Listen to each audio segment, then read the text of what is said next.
dami ko namin. Panda Express. Hello guys! Natin yung pansit nila. Here. Para mambuisit. Kaya ako yung panibagong pagkakachikahan. Panda Express.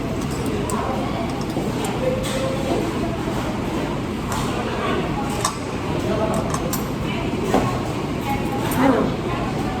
Kagat? Unang kagat.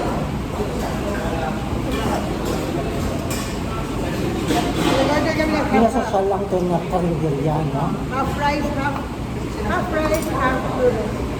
Pancit Canton. Ano in order ko yung Mongolian pork? Half rice, half fried rice. Half fried rice, half pansit. Masasabi ko lang, mas masarap pa yung karinderya. Diba? Medyo dry kasi yung Canton.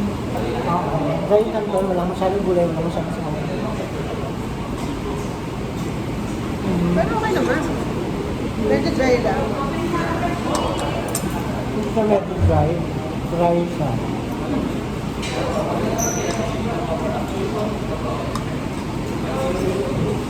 Ang order mo, Mongolian pork.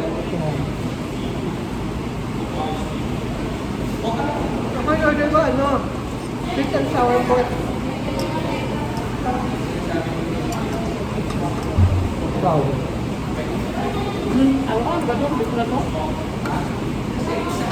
Ano? Pepper? Chicken pepper? Pepper steak?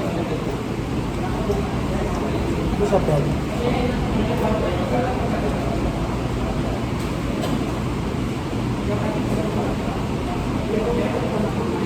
Pwede na. Pagputog. So, legit ba ito na Chinese food? Hindi. Itong lahat mo sabi mo, hindi ko Chinese. American to. Ah, sa meron ba? Ha?